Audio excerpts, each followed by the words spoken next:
Hello, hello, hello. Good morning, good evening, good day, good afternoon. Aloha.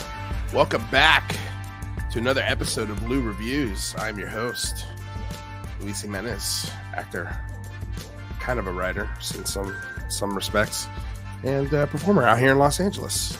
Here to deliver games and reviews and all sorts of fun conversations. So, hope you're here for The Last of Us. This has been a pretty awesome episode, but before we dive into it, I want to remind you guys out there, please like, share, subscribe, tell your friends about the show. It'd be great. Truly appreciate it. With that out of the way, let's bring in our guest for back-to-back weeks. I would love for him to come every week. I'm going to talk to him and bug him about it all the time because I think he's great. My new friend, also writer, actor. I'm not sure if he likes actor-writer or writer-actor. We'll ask him as soon as he gets on here. Mr. Jeremy Schmidt, how are you, sir? Hello! Thanks for having me back, Lou. Yeah. With the good tunes, with the good jams. Yeah.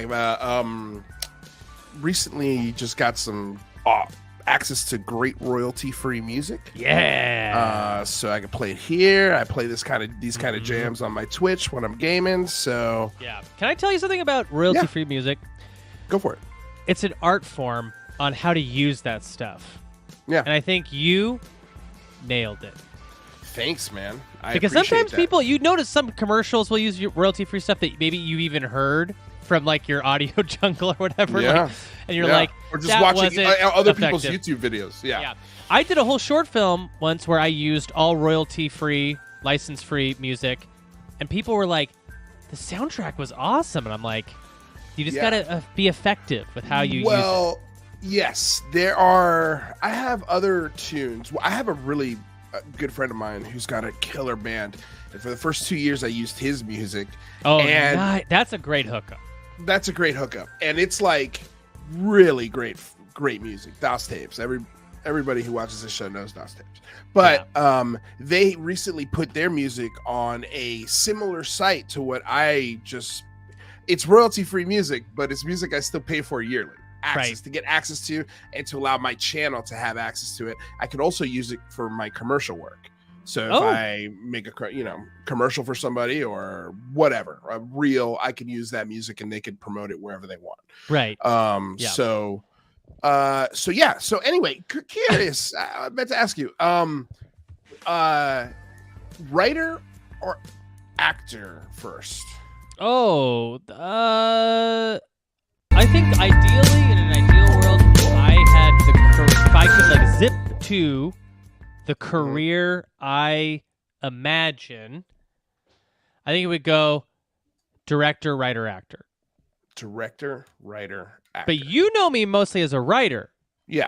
And a comedian as well. Right. And an improviser. I appreciate all those. But I like them all. If someone introduced me as an actor, I'd be like, I'm honored, an actor of the stage and screen. I consider you an actor if you're doing improv. Yeah, I love it. I think I've seen you do improv once, and it was a few years back. And I have a feeling, like, because I do a lot of improv with John Darden, and every time we do a show, somebody after the show comes up to him and is like, "Hey, what's up, John?" We also got Carlos Santos in the group, which is just like incredible. This guy's. Yeah, incredible. Like it's just insane talents. Right. And Vince too, as well, right? Vince Yap. Yeah, I mean Vince Yap is incredibly talented. Yeah, right. He's so underrated with his comedy, or he's not underrated.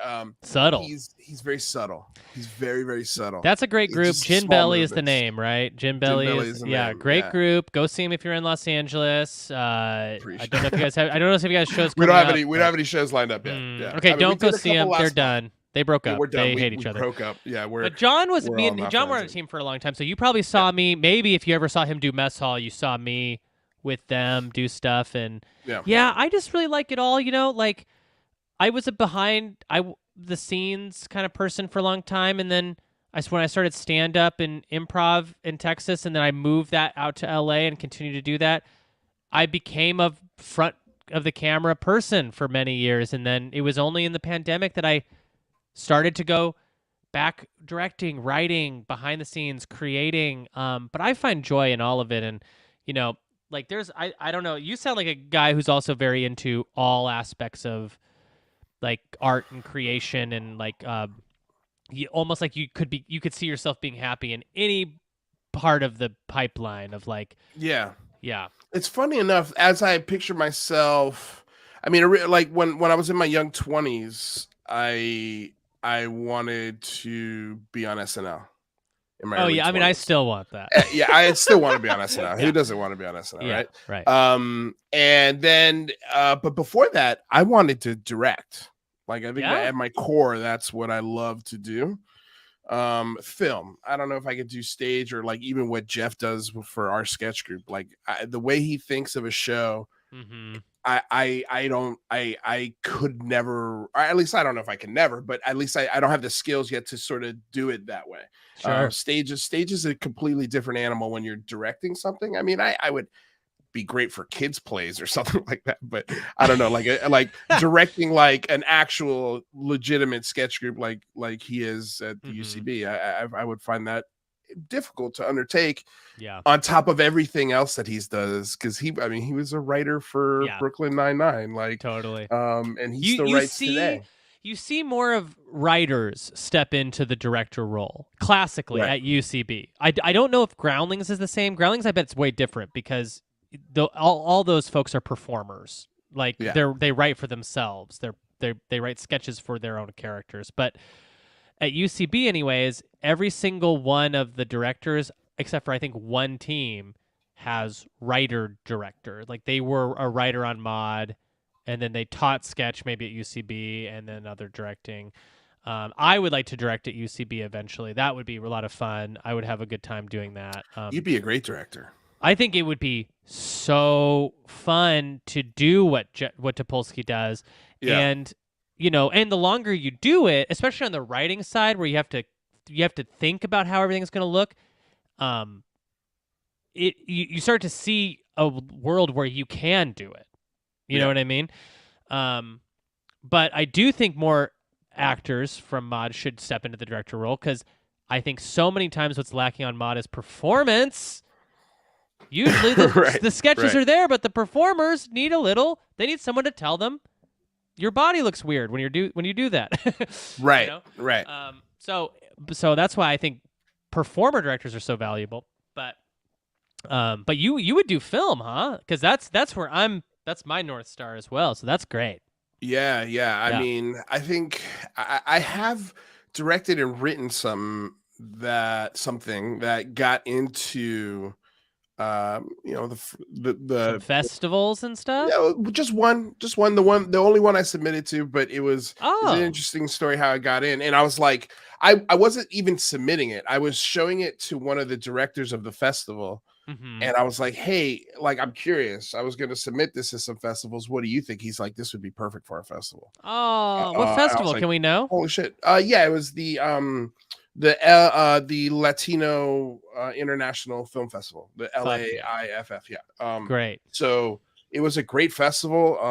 It was, unfortunately, I didn't get to really partake in it because it was right in the smack middle of COVID. Oh, and was it online? At the time, no. Well, a lot of the viewings, yes, a lot of the viewings were online, and also, but they did have some parties, but I couldn't go because at the time I wasn't vaccinated.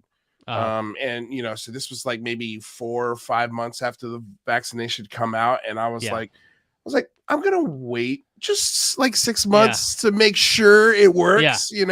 Like this was it was just a medicine that I felt was made really quickly. It's not that I didn't want to take it. It's just for 3 months you couldn't have even taken it because it wasn't available. Exactly. It wasn't available tier or whatever. Right, and I was cool with that. I was like, let the older folks who need a vaccination. Thank you. Like let them be sure. Let them Midsommar themselves off the cliff into. Well, I got it right away. No waiting for me. I was working at Dodger Stadium when the vaccines first came out, and I literally got like what I consider a back alley vaccination of like remember the fire department just took me behind a trailer and just jabbed my arm. And it was like so unceremonious. And I felt it was, of course, like, if you go to like a CVS, they're so good with jabbing you. You don't even feel it. You might have a little bruise maybe the next day. Yeah. I was dying after that jab because just injected it like in Pulp Fiction, right. It was exactly like that, and then just like an ass pat and get back to work kind of thing. And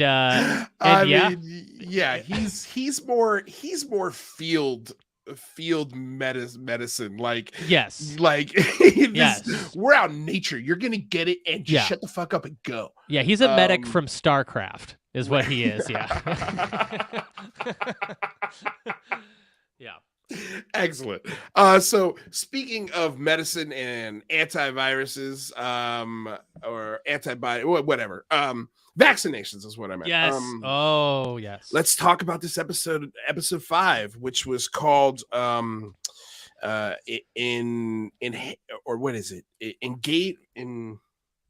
I totally wrote it down here. Endure and Survive. Endure and Survive is the name of the episode, which is also the sort of the slogan of the comic book character that the kids are into, and it's sort of like a subplot of the show, or part of the subplot. But so the episode opens up with Kathleen interrogating all of the people who cooperated with Fedra. The people who turned in their neighbors, basically people who would essentially do anything to survive. And she's explaining to them, like, I understand why you did it, but I'm curious, what was going through your minds when they were taking us away and they were killing us and they were torturing us in these exact same facilities? Like, what were you guys thinking? She was almost like teasing them. It was really maniacal, man. It was a really cool scene. Because what she does at the end of that particular scene is brutal, brutal as it gets. But she asks them for information about Henry. Right. And the whole group would not say anything. And she's like, okay, kill him, and walks away. And they start cocking the guns. And one guy speaks up. He's here. I know where he is. And basically gives her all of the information on where Henry is, except for the exact location, because he just doesn't know. But that what he did and how he got away and where his safe house is definitely within Kansas City. Right.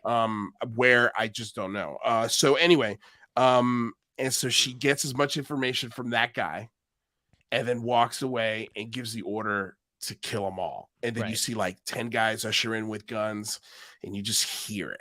And the people screaming. Like, it was a wild scene. It was a good start. For sure. Yeah, great start, especially coming off of the last.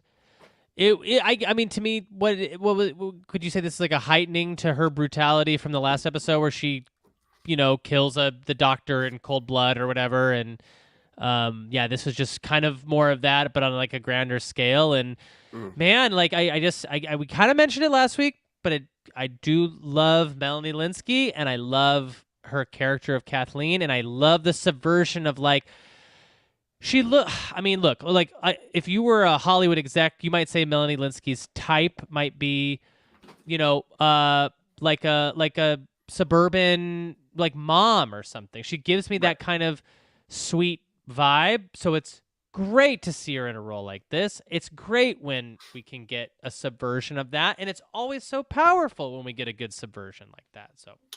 Yeah, well, my girlfriend was saying, well, hey, have you heard about the online backlash, a little bit of backlash that she's been getting for the role? And I was like, at first, I kind of looked at her and I was like, well, like, I wouldn't expect to get cast in a show like that, and I'm a big bone person, if you want to call me that, if you want to put it lightly. You know what I'm saying? Like, backlash. They were like, she's a pretty big girl considering she's in the apocalypse, right? And it's like, okay, like, yes, but first of all, it's a TV show. Let's just go there. Yeah, she's a great actress. But at first I was like, yeah, I can understand, like, for some people how maybe that takes them out of the reality of the show. For me, it never did that at all. I didn't even think about it. No. But I was like, but then I started thinking, I was like, but wait a second. She's the head of this rebellious group. Like, if anybody's eating good, it probably would be her. I think that's a great point. She'll probably eat first. She probably eats first, but I also think, I mean, we know scientifically people's bodies are what they are. Different. Sometimes it's not even like it has to do necessarily with that being gluttonous or something like that gives somebody a body type. I don't know. That's very frustrating, and because my mom is like of a certain weight, right? And I would expect her to look the same in the apocalypse. She's not going to look like that. You know what I mean? Like it's not going to be. It's not going to be that different. I don't know. Just that kind of stuff is nuts. But I saw other backlash too to just like what the other thing we were saying of like her character in general, just being so sweet and kind mostly, and then not being believable in this role as Kathleen, which I also disagree with. I think I totally she's disagree really with that. Pulling it off, I think she uses that sweet demeanor and that sweet face to lure her what she needs in. Right. It's not intimidating whatsoever. So when she turns on the switch, it's like, holy shit. I think to me it's more effective. It's awesome. She's a killer actress, but it also got me to thinking, I'm like, fuck, man, like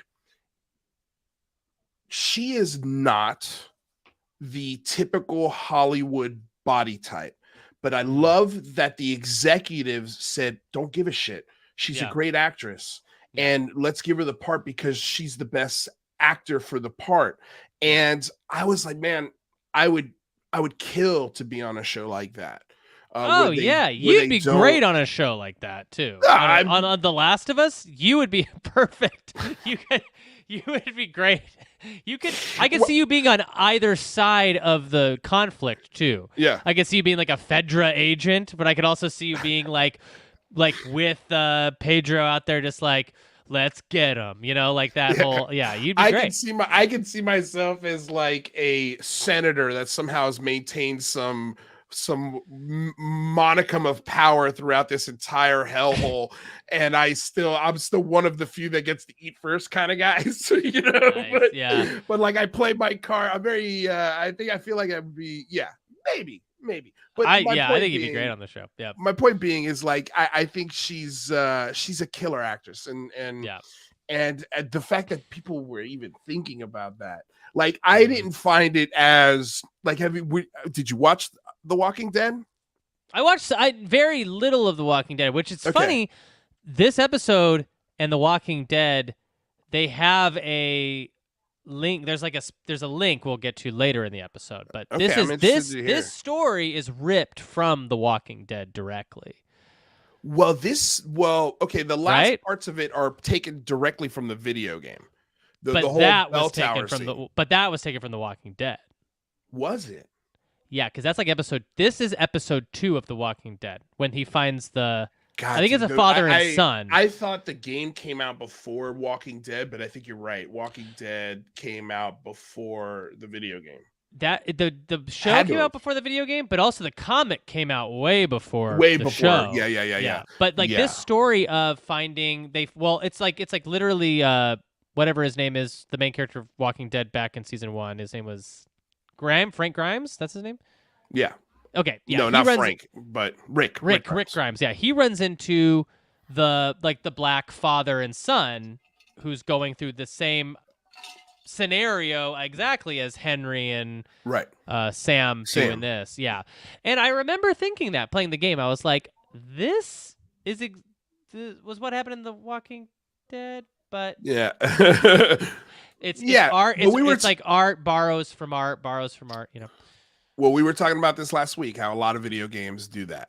Yeah. They borrow from the comics and the shows that they love and movies and films. And you were saying something that I cut you off. But what was it about The Walking Dead? So there's one character in there that I was going to say it's like a little egregious, where there was like, okay, why is this guy 75 to 80 pounds overweight. Like, like this is in this scenario where they're walking and moving everywhere every day and they're barely scraping by. Like it was like it was like 7 or 8 seasons where it was just like, imagine, like I would hope that I would have the willpower and the determination and the love of my craft that if I was going to get employed for 6 seasons, that I would devote myself to a real body transformation to show, okay, like this is where the character started, but this is where it's going to end. Yeah. If it ever gets that far, you know, because I'm sure as an actor, you're probably like, fuck, I don't have no idea how many seasons I'm going to get. Totally. But that could be, you know, like that would be really cool. It's also like I and that kind of stuff, you know, like the body shaming of it aside, like I know it can be fun to do that, like to alter your appearance to do a role. Like as actors, I think there's something about that we all kind of like a little bit. Yeah. Like we hear these stories about Vincent D'Onofrio doing Full Metal Jacket. We're always like, that's so cool, you know? Or Christian Bale doing The Machinist or whatever. I like to, if I'm going to play a role, say, and I think it needs something, I like to do one little thing to like make me feel like I'm in a different body, even for a little bit, you know? Yeah. So that is an interesting thing to bring up, that, if you were to take a role like this, you'd probably go like, okay, so what does a guy like me in that situation, like, so I've been out, you know, on the open road, walking forever and foraging.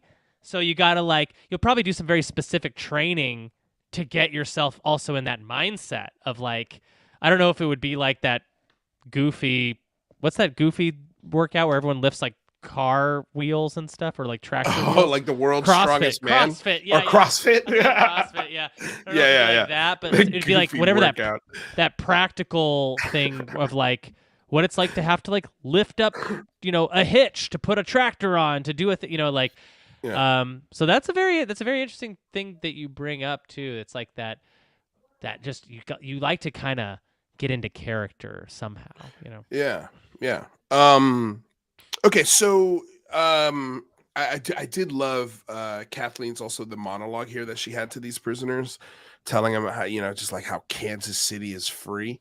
Like it is free. Mm-hmm. Like Kansas City's free. We freed it for you. And I also, I mean, this happens a lot, I feel like, in these genre of shows or film. You know, the oppressed always become the oppressor. Mm-hmm.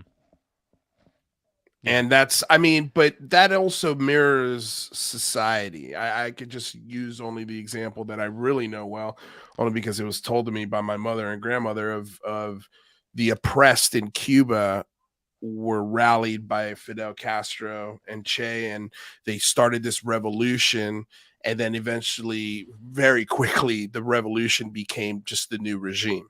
Right. And it was business as usual, except for the only people that really got affected even worse were the people.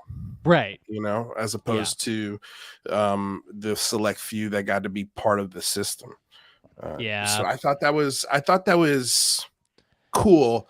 And I also love it that the character who runs all of that is a very believable and not forced, amazing actress. Yeah, like, I do too. I think it's all I agree with all that. I think that's all really great. It's all a very great read on what's going on here. And I think, you know, that story of like, oh, no matter who's in charge, they're going to be corrupt feels like true, but also I feel like I've seen that mishandled a few times where they've tried to almost make an argument that like, I don't know, like if slavery were reversed, everyone would have acted the same way. And it's like, okay, well, now we're going too far. Like, let's pull it back. Like we don't, it's not necessarily just copy paste true, but I like when we're seeing it nuanced in fiction where it's like, oh, like, I see what happened. I see the steps that everyone took to get here, you know? No. That's very fascinating. And I think in this, it's handled well, you know? Yeah. Well, it also, I also think she's the opposite side of a coin, and the other side of the coin being her brother, which we'll get into here pretty quickly. So the one thing that I didn't, and maybe I just missed it, the one thing that they didn't do well this episode was sort of tell me what time it was in the timeline. Because when they started exploring Sam and Henry's characters, right, it was in earlier. They're essentially doing a flashback to fill in why in the episode 4 Kathleen came in the empty room with the child drawings and the empty cans of food. We get the answers to all of that, right? But for me, it didn't click until I saw the paintings on the wall. I was like, oh, okay, yeah, that was a flashback. Now or still a flashback because they haven't left that room yet. They're still there, and we get the story of Henry, Sam, and who was the collaborator that I wrote it down somewhere here? Edelstein, yeah. Edelstein's the doctor, right? Who was killed in the 4th episode. Correct.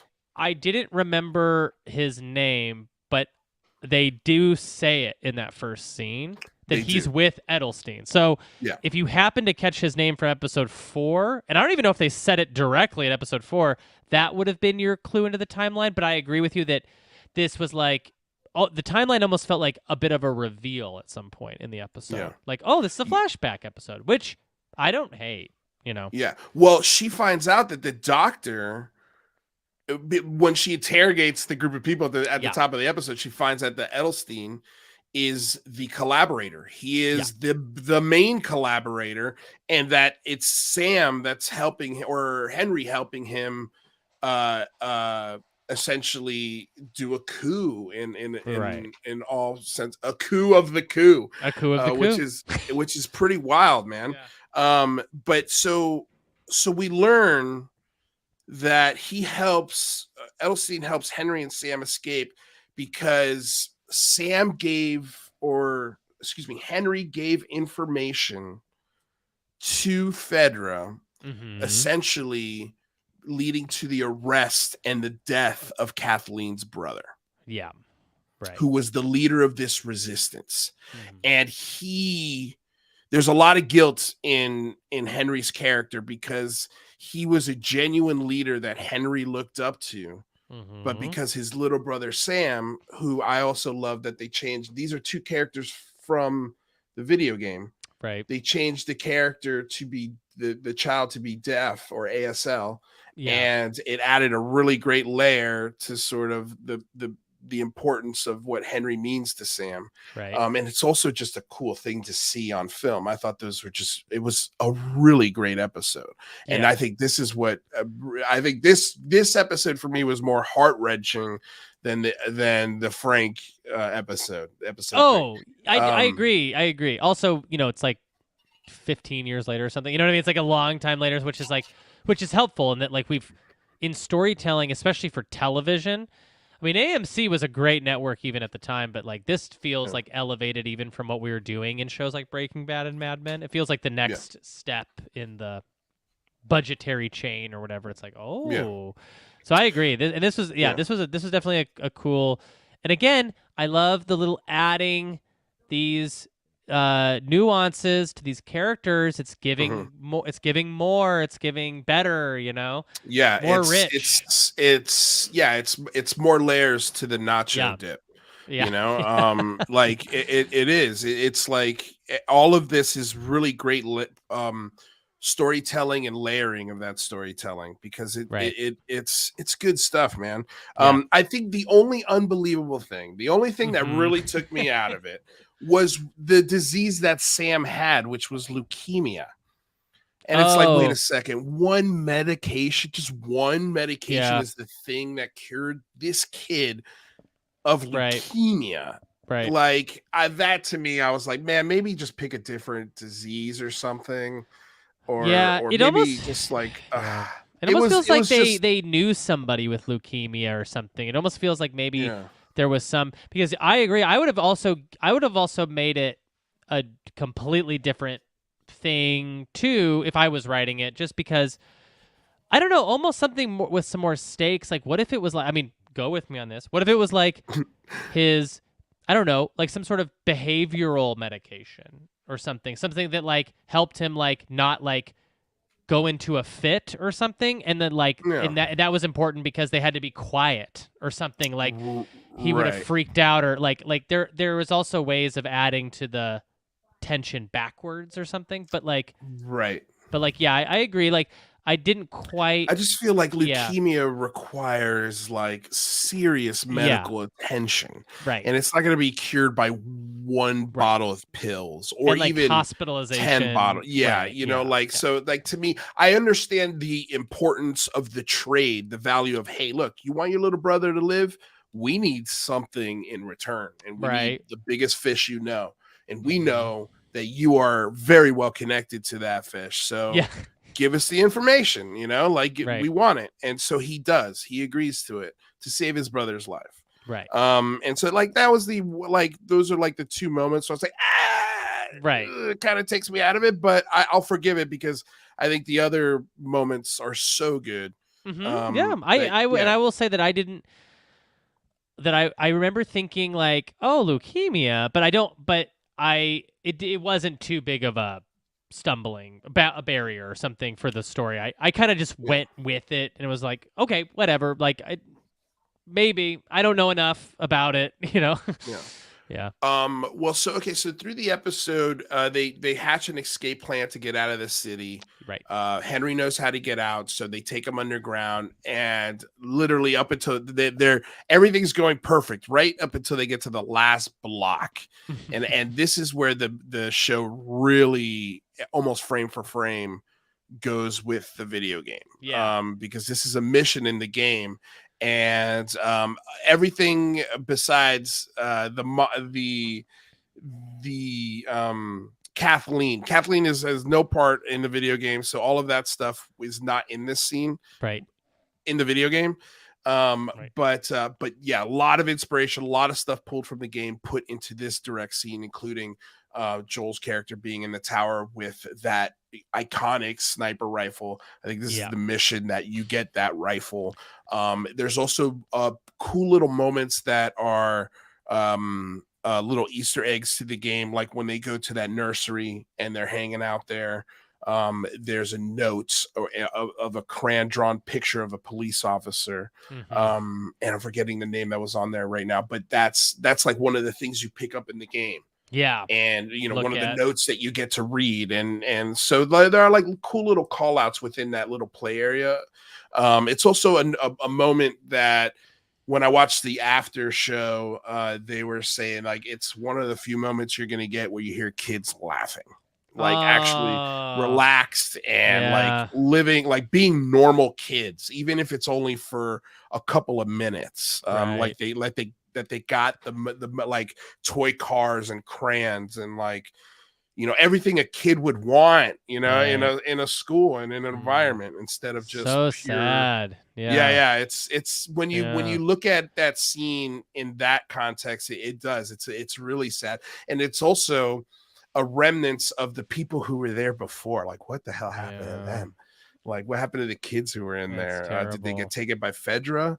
Did they get taken by the monsters? Did they just die due to their own sort of infighting? Like, we don't know. Sure, yeah. Hey, I'm glad you're bringing this up, because I'm also now remembering, like, you're taking me back to a place where I played the game, and I'm remembering that this is also part of this section of the game as well. And it's also done very effectively in the video game too. And you do get that sense of like, oh, Ellie's getting a chance to be a kid for a second, like here with this kid, which again will add to the heartbreak of what happens later. And but also, it gives her a chance to be a kid. I know, like for a hot second, and also kind of just like love something. Yeah. Wow. Like have something to look after, have something that she could almost not be in charge of, but take care of, like be responsible for. Kids love that too. Like kids really do love that. They love to take care of a puppy. They love to have something. They love responsibility. Yeah. Right. Yeah. Mm-hmm. They really do. Like, there's a great book that I read called The Story of Two West Moors. and both Westmores are from the inner city of Baltimore. One ended up being the most successful drug kingpin of Baltimore of all time. Oh, wow. And the other guy ended up ended up on death row. The other Westmore ended up going to West Point in military school. Oh, wow. And like won like 2 Purple Hearts and came home one day and read about this other Westmore who weirdly enough only grew up like a few blocks away from him, and he visited him in prison and just kind of interviewed him and tried to figure out like what were the differences and what were the similarities to our childhoods. And one of the biggest things was responsibility, like the difference between street responsibility and military responsibility. So when he was a kid, he was in military school. When he first got there, was like, hey, this section of the hallway, you're responsible for it. If there's any garbage, if there's any anything, if it's not clean, you're gonna get punished for it. And so that's what you start where like you're in middle school. By the time you're in high school, you're a senior, the whole school is your responsibility. Yeah. You know, like it's and so whereas on the street, you start as a lookout. And then you collect the money, you know, and then you distribute the drugs, and then before you know it, you're a kingpin, and you know, you're doing crazy shit. But it's like, kids love responsibility. To your point, that's so sad too, because in both cases, it's like they're you know, neither one of them are given a chance to even explore the ethical implications or moral or even legal implications of what they're doing. It's literally their circumstance. Yeah. So you can see that they both just excelled. Truly, in a vacuum, they'll both excel. But one was just kind of, with the hand he was dealt, excelled in crime. Right. And did very well. No, I mean, you know? And what the whole point of the book was, he was the most. He succeeded. He did. Yes. He 100% succeeded, if not exceeded expectations. Totally. Like, totally. You know. So it just depends on what. Yeah. In a lot of ways, what hand you're dealt, because like a lot of that sort of stuff stemmed from childhood. Like when one kid got home, there was an uncle or a grandma or grandpa or somebody there to go, hey, what are you doing? Where are you going? What's happening? Yeah. Whereas in the other situation, it was like, I haven't seen mom or dad in 2 or 3 days sometimes. Like, so it's, you know, so they look for the responsibilities in other places. Yeah. And unfortunately they find it in some bad areas, but it's survival at that point, right? People love to excel. Like they love to be told they're doing a good job. People love to find their niche to find what they're good at. And it feels not fair to look at somebody who did so well in their life. It just happened to be in becoming a drug kingpin, and then to go, nope, you don't count. You have to go to prison. Right. About it just doesn't feel. Yeah. But yeah. No. But okay. So, going back to the one thing that I thought was cool, I was like, okay, so they after they get out of there, they get to this final block, and they're getting sniped at by someone in this tower. And so Joel's like, stay here, I'm gonna try and get in there and take him out, essentially. And while he's doing that, unbeknownst to them, the guy in the tower has radioed Kathleen, and they're already on their way there. Right. So by the time he gets to the tower, and this was a really cool moment too, where it's just this old man. He's got this rifle. Clearly he's missing because he's old and his sight isn't as good. But there's a moment where Joel's like, put the gun down, pass it over to me, stay here for an hour, and then go wherever the hell you want, and we'll go our way. Basically giving him the option to live. Yeah. And the guy's holding the gun, and he's like, please don't do it. Don't do it. And the guy turns the gun, and bam, Joel takes him out. Right. And that's when he hears on the radio that Kathleen is on the way, and he had already made the call over the radio. And then tells the kids to run. They start running, and this is where all hell breaks loose. This is a cool moment, a really, really cool moment. So the one of the sub plots in episode 4 was this underground threat. Yeah, the bubbling coming up from below. Yeah. And so we finally figure out what's going on down there. And this is a cool comment because Mega Briarpatch says, you guys played the game. I didn't, but I'm fine with that because I go in knowing nothing. I prefer it that way for movies as well. And so this scene was cool because it had a lot of elements from the game, but it also had some new elements to it as well. Yeah, and keep that perspective coming too, because I think Lou and I both played the game, so So this is a completely different media experience than we typically get, which is like where you're almost always judging it, you know? Yeah. But like I'm desperately interested for people who've never played the game if they're just like what their thoughts are. So that's great. Yeah. So right before the demons come out of the ground, Kathleen basically corners Joel. Or not Joel, because Joel's still in the tower, but all of the they're swarming in, and she has another monologue, like basically calling Henry out, saying, "Look, I know why you did what you did, and my brother." And she had this scene prior to this one, but basically saying like, she knew her brother told her to forgive him, like. He knew that he betrayed him before he died. He knew he was in prison because of Henry. But even with that, he was like, forgive him. He didn't like his intentions were in the right place. And this is what one of the writers or one of the creators had said this in the post show was that, the decision to save your brother and kill the brother of the resistance, is a decision made from love, not from being rational. Like it's a greedy decision because you're trying to save something that you love. And in that you're effectively destroying everything you help build. Right. And so she knows this and she's like, I don't fucking care. Yeah. I want your head. I want your head so bad that I ignored this much bigger underground issue from these clickers. Right. Than over, I chose you getting your head over that. So I was like, and so she has this moment with him where she calls him out and he's like, just let the kids go. She's like, no, sorry, can't do that. Yeah. Like that girl's connected to the guy, to the guy that killed so-and-so, and that kid is connected to you and they're going to die, and you're going to die and might as well just face the music now. And right as she's pulling out her pistol to put a bullet between his eyes, the truck that Joel sniped, the truck slams into a house. That house that the truck slams into caves into the ground in a really cool fashion. Yeah. And then you just start hearing a gurgling of clickers. Yeah. And they fucking come pouring out like the horde.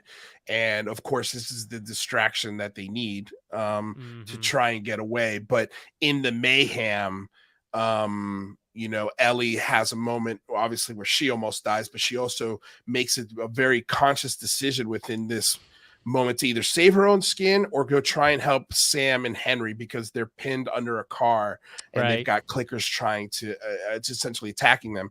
And she goes and saves them, pulls them out. And then as they're about to get away, Kathleen finds them and she's about to get a revenge. And one of the clickers jumps on her and absolutely destroys her. Yeah. And that's it. That's the end of Kathleen. Right. That's the end of Kansas City. But before that happens, that huge bloater comes out of the ground. Yeah. The guys that you have to right-hand man throw the grenades out. Yeah. She rips that dude. He rips her right-hand man in two. Yeah. And it's like, and then there's this really fucking terrifying moment where the horde turns to Kansas City and just starts fucking running at everyone that's there. And you're like, Jesus Christ. Like, I think for the first time, and they said this after the show, like they finally gave the audience, oh, this is how they fell so quickly. Yeah, right. Yeah. Like this is how shit just broke down so fast. I love it. And it was a cool scene. Yeah. But yeah. Is there, in that encapsulation, is there anything I missed or anything that popped out to you in that?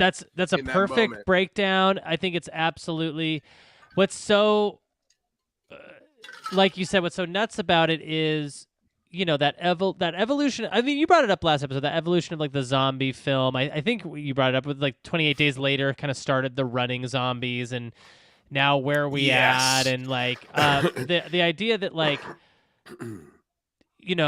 this is a disease manifested in the fully formed body of adult people who've been turned into zombies is like, it's breathtaking, because the whole spore element of it, like they are the spores in some other ways too, like charging at the city.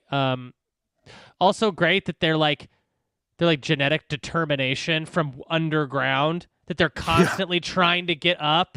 Yeah. Like that's creepy to know that not only, like, obviously when they come up it's terrifying, but to know they were down there just like trying so hard, festering, trying to get up, just it was discussed throughout the episode. They mentioned it a couple times that Fedra, the only good thing, and they also made it very clear that Kansas City Fedra was brutal. Yeah, doesn't that make the most sense? Yeah, they did the worst of human atrocities to the people, and that's why I think they essentially created Kathleen, and they created this rebellion. They created this problem. But the only good thing that they did do right was they did push the horde underground.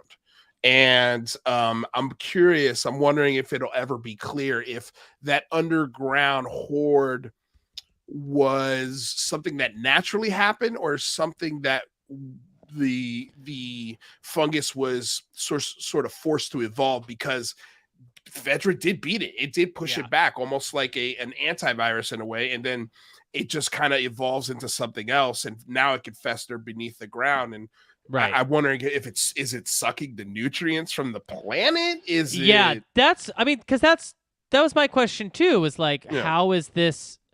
What are they surviving on?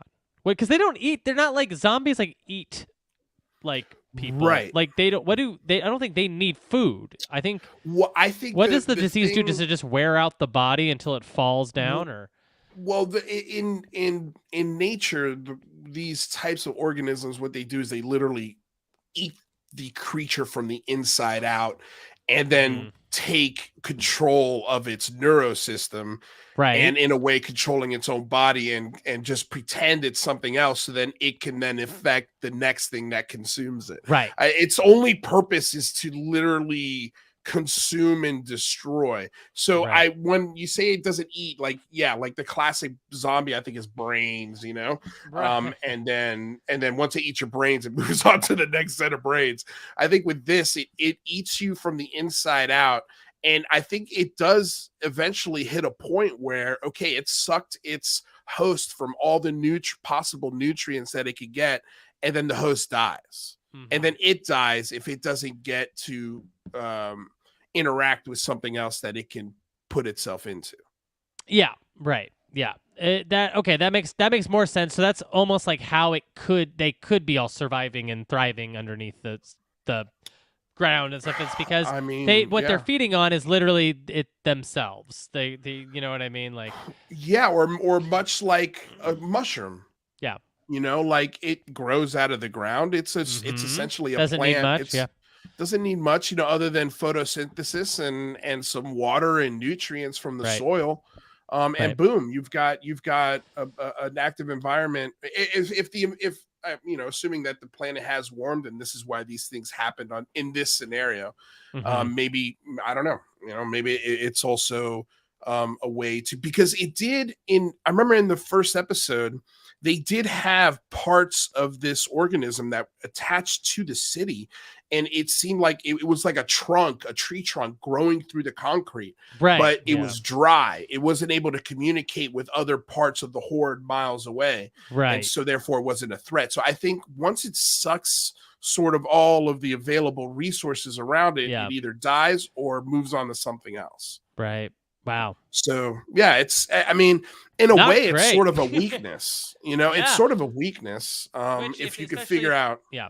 If you have a centralized location like that too, it almost seems like you're building in to the fiction, like a final boss or something, like a way for it. Like that's the epitome there. Yeah. Right. But it also seems like the only strategy to beat it would be to constantly be on the move. Sure. Yeah. Because if you stay in one spot, it could come underneath you. Yeah. Wow. There's something about the adaptability of like a human being too. Like you just straight up need to evolve. Like the human beings need to evolve to be able to fight against it, which you can't ask something to evolve in such a quick amount of time. You need, millions of years in some cases to. In some cases, but I don't think it would be that big of a leap to go back to traveling nomads. Sure. Yeah. Like it wouldn't take us long. That would be one generation before we'd have to really get used to that again. Yeah, like, right. Travel by foot. Yeah. What so I mean? Funny. It's like after COVID too. Like our whole conversation started with talking about COVID and like the big, like the pandemic and vaccines and stuff. And it's just like there were times when that was going on where I was just like, yeah, wow, that was easy. Like that was easy to take us all to like take us all down and put us all in our houses. Like, shoot, like what if it was like what if the threat was even that much more deadly or that much more worse? Right. It would have been just 11. Yeah, right. Instead of like a 7 that COVID was. Yeah. Dude, I could not imagine. And I think for at least for me anyway, for like about a week, I was like really concerned. Oh, like, dude, genuinely. Yeah. You go to the grocery store and it was like apocalypse time. Yeah. Like you were waiting at Costco in a line. It was everybody knows everybody was there. But anyway, Pariathan, thank you so much for the follow on Twitch. I truly appreciate it, guys. By the way, we're going to be gaming tonight after the show. So if you want to join us there, please do play some Call of Duty again. Nice. If not, maybe some Fortnite. Nice. Always welcome to play, buddy. Yeah, I should join you sometime. I'll join you sometime. Yeah. Yeah, it'd be great. I'm still trying to figure out my schedule, but I think definitely Mondays and Tuesdays, just because I do shows on those days here this those are typically good days for me too. So we'll check. Okay. Yeah, we'll link that up sometime and maybe do some. I'm such a Call of Duty novice, but Fortnite kind of interests me. Okay. Yeah, I don't do because they've got a Fortnite now where you don't have to build. No build. That's my jam. That's my jam. No build. Okay. Hey. All right. Okay, cool. Well, I'm glad we found that out today. All right. So let's get, I guess, to final thoughts and final review on episode 5, Jeremy. Final thoughts, final review is this was a good one. This is kind of what we've been waiting for. This was one of the moments I think we've been waiting for in the fiction, just to see them really, rip a guitar solo with the actual clickers and zombies. Yeah. I like that. I like, I feel like, in Walking Dead, I didn't watch it religiously, but I feel like, it's like every 3 episodes you'd get a really big pop like that or whatever. Yeah. So that was really cool. In general, I think the themes in this were really on point. You brought up a lot of really great points about the theming on this episode that I thought were really apt. I'm trying to think. What did we give the episodes last week? Do you remember? We gave them. I think it was like a 7 point something. Yeah, I think you did. I wanted to say mine was I think yours was an 8. Mine was an 8.5. I think yours was an 8.5. Mine was like a 7.5. I think 7.5 maybe. If it was a 7.5 last week, people in the chat, if you remember, let me know. 7.5. We gotta start writing these down. Yeah, I know. I'm gonna start writing these down. Yeah, I'm gonna keep a note right now. But I'm gonna say this one is an 8.5. Okay. I think this one I like. I mean, if we're ranking them, I like it 1 point above last week's. I think 1 point above last week. Okay, that's fair. I think that we got a lot of introductions with episode 4, but then I like the payoffs. I thought were really well done in this one. So. Oh, well, you know what we didn't talk about, actually. Sorry, before I get to my review and my final score here. Are you going to talk about the ending of the episode? Yeah, the ending. It was right. Yeah, I mean, it's the biggest part, kind of. It's the biggest part, yeah. I can't believe we didn't talk about this. It's horrible. So Sam ends up getting bit. Good luck. Sam ends up getting bit. And the way he tells Ellie is really heart-wrenching, and it's sort of through because he's ASL, he's writing it on this pad, and he's telling her, talking about being scared and how she's scared all the time, and just try to make him feel comfortable. Right. And then he reveals to her that he got bit and to stay up with him all night because he doesn't want to fall asleep. And there's this really great moment where I even thought for a second, I was like, oh, he's going to be okay.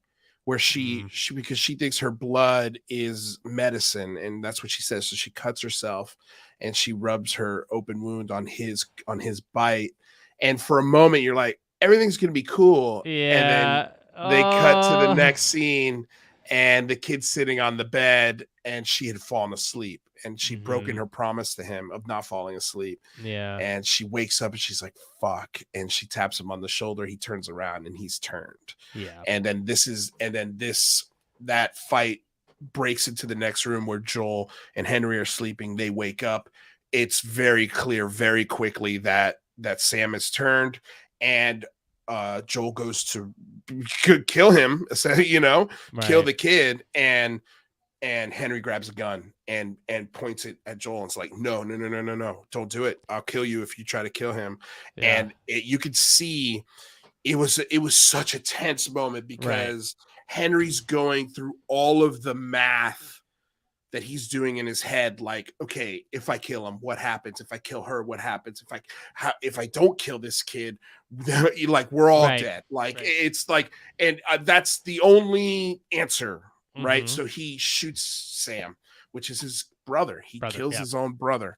Yeah. And in that moment, he realized everything he did and everything he sacrificed to get this kid out of Kansas City, and all of his friends and all of his relationships, all the people he betrayed was for nothing. Yeah.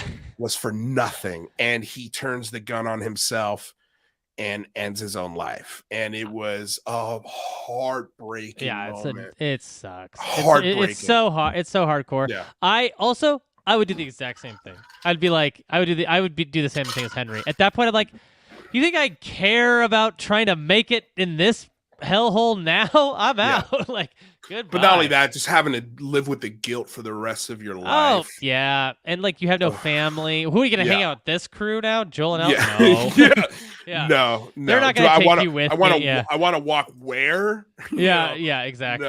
No way. I doubt at that point too. I think I'm with you, dude. I think I would have made the same decision, and I'd be hard pressed, I think, to find anyone who wouldn't be like, yep, that's the best way.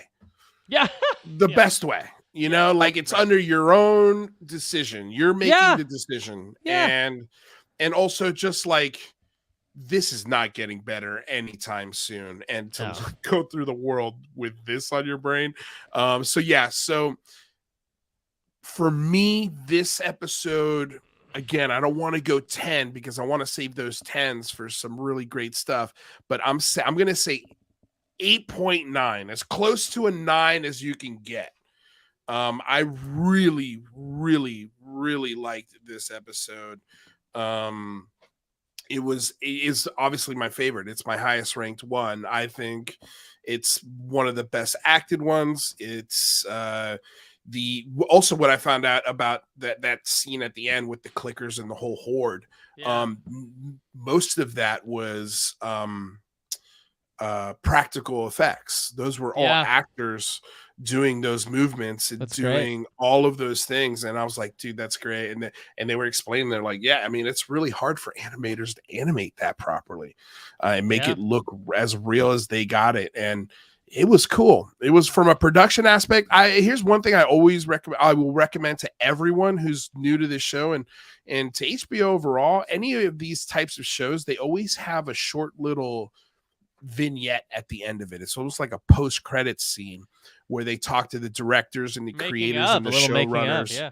Yeah, and it's really, really cool. They give you some beautiful insights into the episode, so I'd highly recommend checking them out if you're already watching the show. But yeah, that's our score. I think the show's getting better and better. Yeah. And I think so. Wait, what is your score? Did you say 8.9? 8.9. Okay. Yeah. So I'm interested. The more we do it, like, what is your point system after the decimal? Yeah. You know what I mean? Like how do you do it 8.8 versus 8.9?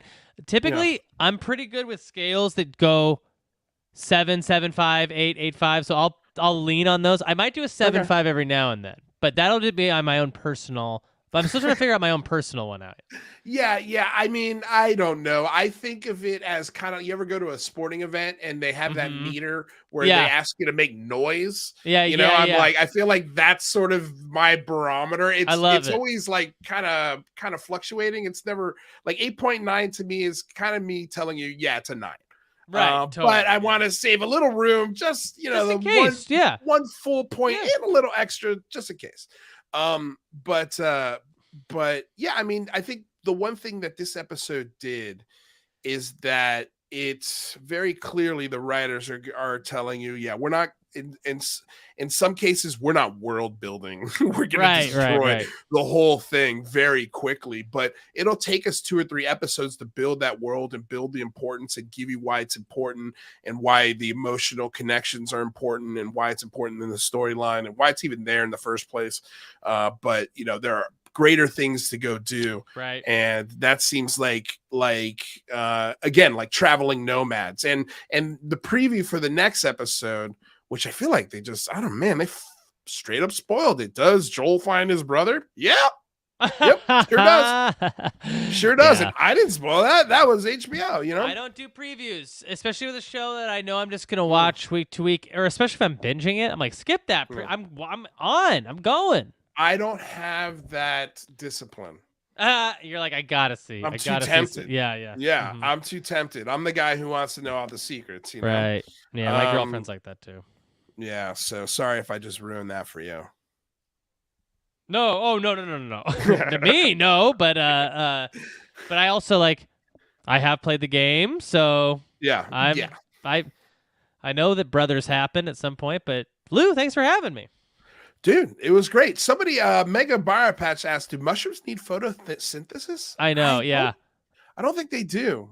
I don't think they do. I don't remember now what that you mentioned it. Psilocybins need, I have no idea. Yeah. I mean, some of those things are sprouted from cow manure, right? Yeah, but photosynthesis just kind of implies sunlight. Right? Yeah, which maybe it's not called photosynthesis, but they need. Well, I don't know. Do mushrooms grow in darkness? Yeah, I feel like they do.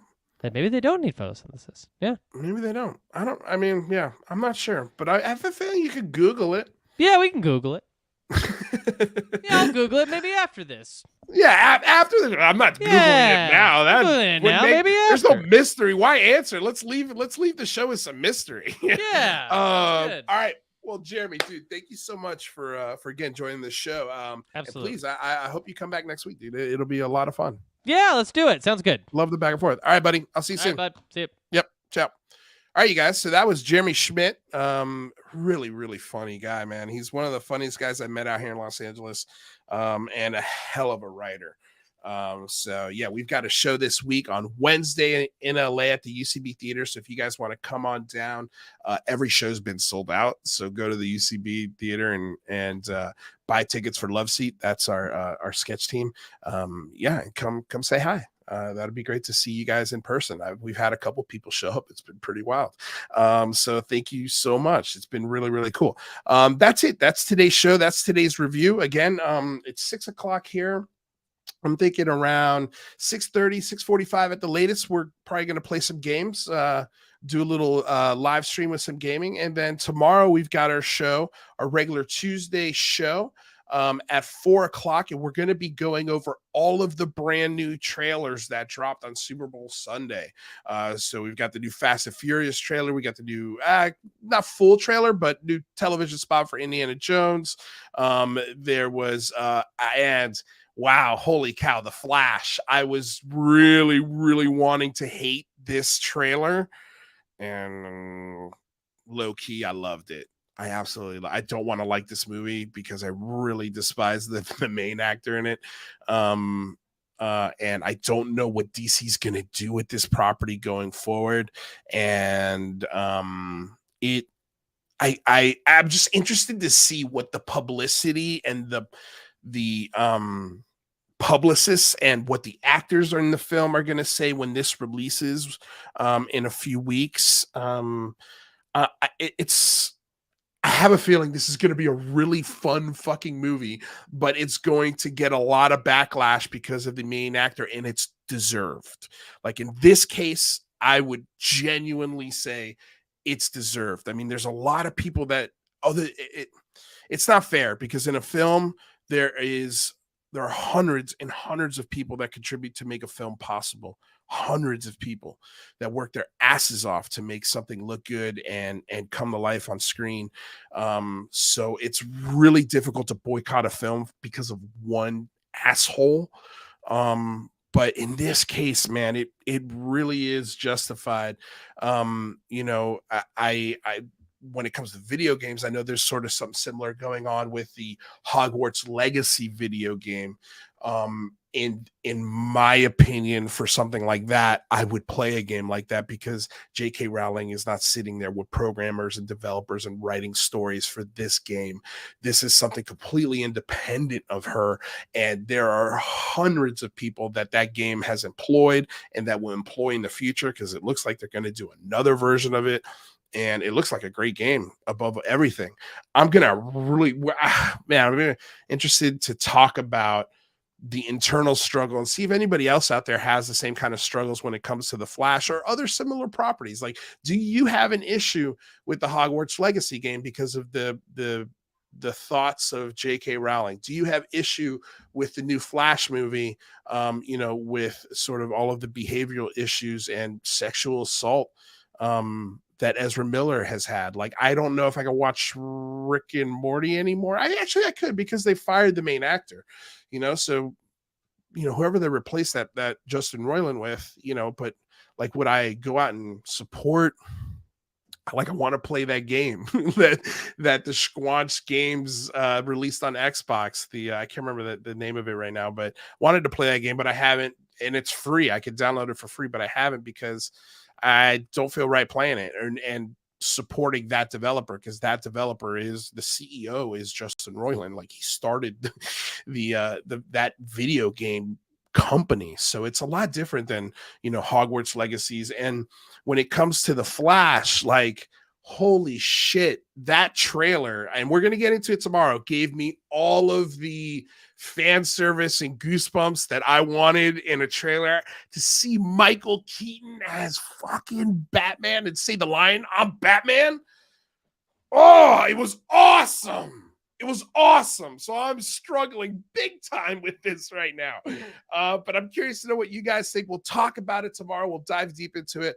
But until then, thank you so much for coming aboard, getting weird, having fun with us, talking about The Last of Us. I hope you guys are enjoying these reviews. Until next time, stay safe out there. I will talk to you all very, very soon. Let me pop on some tunes here for you guys. Some of my newer music that we've gotten from the old library. I appreciate you guys out there. If you haven't already, like, share, subscribe to the show. If you're on Twitch, follow us. We're almost to 100 followers, man. That's pretty quick how we almost got there. If you're on YouTube and you haven't gone to the Twitch channel, the link is in the description below. All of my links, my Twitter handle, everything is in the link tree right down below. Made it super simple for you guys. With 5 clicks, you can make the show the best thing on the planet. Thank you all so much. Until next time, have a great night. Peace.